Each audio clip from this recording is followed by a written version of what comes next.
Hey everybody, hope you enjoyed last week's veggies. We're starting to really pick peppers, colored peppers, specifically in abundance. So you'll be starting to get some colored peppers in your shares, which is nice.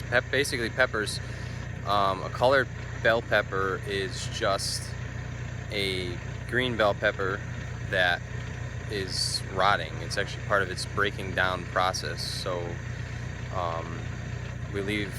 I plant a few rows of different colored bell peppers. They all start out green and we leave them alone until about this time of year, and then we start being able to pick. They turn on their own. They turn into the reds and the yellows and the oranges. So it's actually part of the breaking down process, which is why we charge a little more for those in the stand, because we lose probably about half of them waiting for them to turn. They all just either get sun scalded and burnt from the sun, or they just end up rotting on the plants because we're actually waiting for them to essentially start to rot.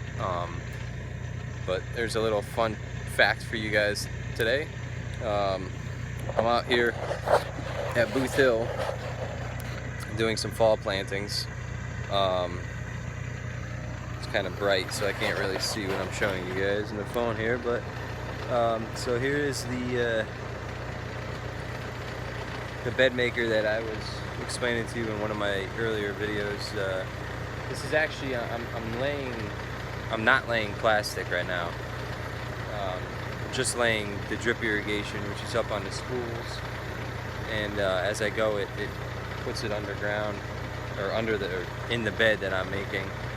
I'm making these beds without plastic because certain greens I broadcast the seed on the bed, so I just take handfuls of seed and lightly distribute it on top of the bed, and then we come down with shovels and we actually shovel dirt out of the furrows, which is where in between the beds where we would walk.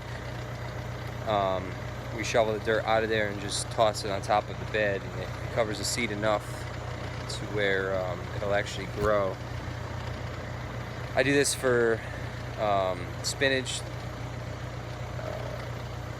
broccoli rabe, choice. We do radishes, salad, turnips, regular turnips, some rutabaga this way. So today we're planting broccoli rabe, spinach, arugula, and a greens mix, and some radishes and salad turnips. And then I'm gonna do another round of the same stuff about 2 weeks from now, hopefully. This is actually a good example of a field. This was behind me, this was melons. And it's all been disked under and turned into what will be the fall greens. These are some plastic beds here that I just made, and we're starting. I'm having a really hard time with broccoli and cauliflower this fall. There's woodchucks up here and they're literally just wiping me out. It's getting to a point where I'm running out of time to plant that stuff. Probably won't even grow at this point because of daylight. We're losing daylight. So the crew's up there planting, trying to fill in what we lost from the woodchuck. We're also going to put some lettuce in here, some lettuce and escarole. It's all back to the greens like we had in the spring. The summer flew by. It's pretty crazy that this is what we're planting already. What else do we have up here? Up here you could walk this way a little bit. So that's what we're doing here.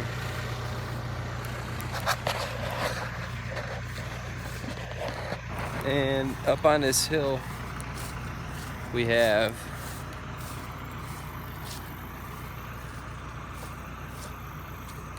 some sweet potatoes,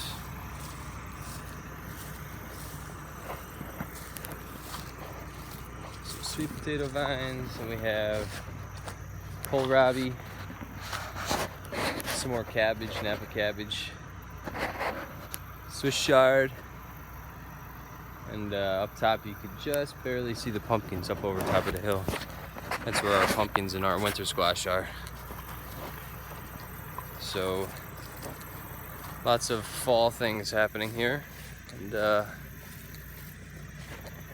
hopefully you'll be enjoying them soon. That's it for this week's update, and I will see you next week.